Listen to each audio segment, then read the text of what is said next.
The Chinese government is still struggling to contain a coronavirus outbreak that has killed at least 26 people and infected over 900 more. Officials today expanded a travel ban to block the movements of tens of millions in central China.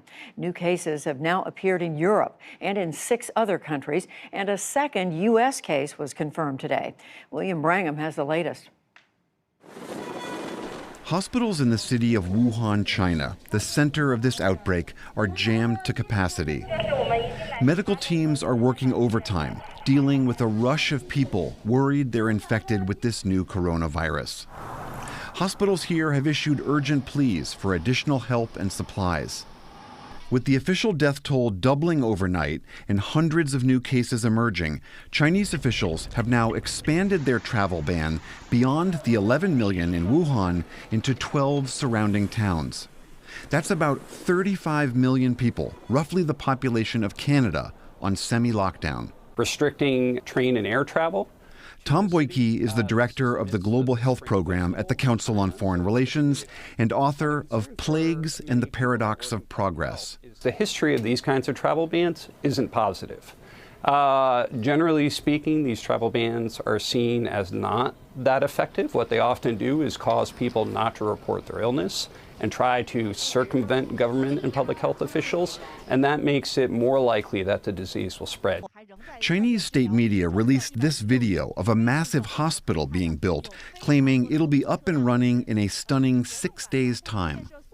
While Chinese health officials have shared genetic and diagnostic information about this virus, the country's response to the SARS outbreak 17 years ago, where the true scale of the outbreak was hidden for months, leads some to worry that Chinese officials still aren't being fully transparent today. Concealment is an essential aspect of epidemics of time immemorial.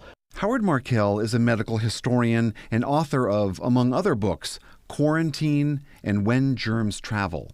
Most places don't like to admit they have a raging infection, largely because they fear a quarantine that would close their ports, would close their commerce, would close the flow of money. And the SARS epidemic, which wasn't even a major epidemic, cost the world economy at least $40 billion. So we're talking about real dollars and cents. The initial outbreak in China has now spread to at least 6 other countries, including France and the U.S.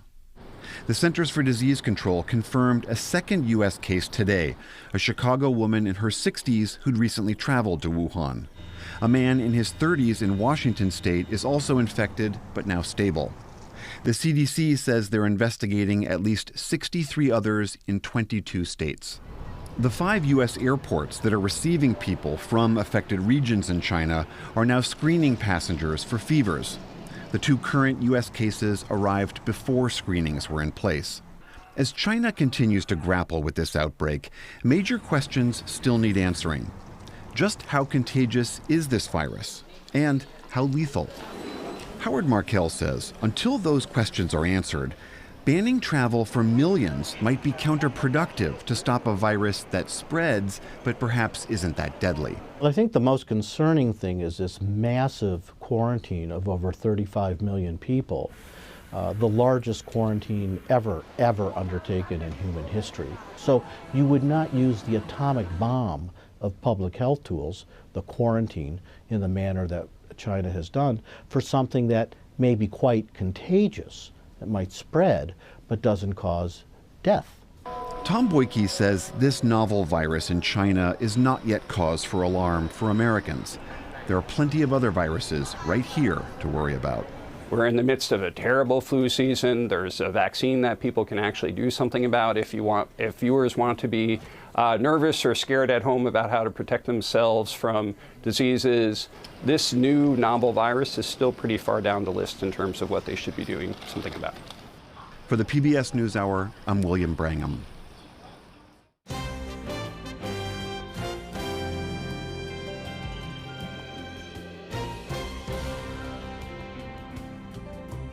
Beijing has confirmed the number of people who have died from a new type of respiratory virus in China has now passed 40. Almost 1,300 people now infected with the coronavirus, and the authorities have put more cities under quarantine. That's affected about 56 million people in total. Outside China, 3 cases have been confirmed in France. That's the first time the virus has been identified in Europe. Simon Jones has the latest. For some, the holiday celebrations have begun. But in Wuhan, the epicentre of the outbreak of coronavirus, it looks more like a ghost town. Home to around 11 million people, while the streets are empty, the hospitals aren't, overwhelmed with potential cases. The symptoms include coughs, fever and breathing problems. The city is now rapidly building a new hospital, which will have 1,000 beds. It could be ready within days, a sign of the concern about the virus. Some tourists flying out of China to the US were relieved. We were cool at first, but then when everything started shutting down, we thought we should leave. I've been in and out of China a few times, and this is one of the rare times that I felt like it was time for me to leave. In France, though, confirmation that the virus has spread. Donc nous avons aujourd'hui les premiers cas. We have today the first European cases. It's possible that we have them because we developed the test very quickly and we're capable of identifying them. Tests in the UK have so far proved negative. We think that there's a fair chance we may get some cases over time. Of course, this depends on whether this continues for a long time or whether this turns out to be something which is brought under control relatively quickly by the considerable efforts of the Chinese government. Those efforts involve travel restrictions in an increasing number of cities, and medics from the military are being sent in to try to contain the outbreak. But the World Health Organization has not classed the virus as an international emergency, partly because of the low numbers of overseas cases. Simon Jones, BBC News. The death toll in China's viral 2019 novel coronavirus or nCoV outbreak rises to 25, with the number of confirmed cases also leaping to 830. Authorities are examining 1,072 suspected cases of the virus which emerged in Wuhan. Streets and shopping centers in Wuhan are now eerily quiet after authorities told residents not to leave the city. The World Health Organization on Thursday, January 23, stopped short of declaring the situation to be a global health emergency. In the Philippines, the Civil Aeronautics Board or CAB suspends all airline operations between Wuhan, China and any destination in the Philippines for an indefinite period as a precaution. Manila International Airport Authority General Manager Ed Monreal orders terminal managers to make hand sanitizers available in the 4 Ninoy Aquino International Airport terminals at all times. Passengers are also advised to observe cough etiquette and proper hygiene and drink lots of fluids. Other countries with confirmed cases of nCoV are Japan, Singapore, South Korea, Taiwan, Thailand, United States, and Vietnam. The new virus caused alarm because of its similarity to severe acute respiratory syndrome in 2002 to 2003, which killed nearly 650 people across mainland China and Hong Kong. Yung nagpunta sa island, yung pinuntahan niya actually ay hindi main crater. Ang pinuntahan niya yung isang parte ng Daang Kastila na tinatawag namin sa northern flank, at dati nang mainit yan.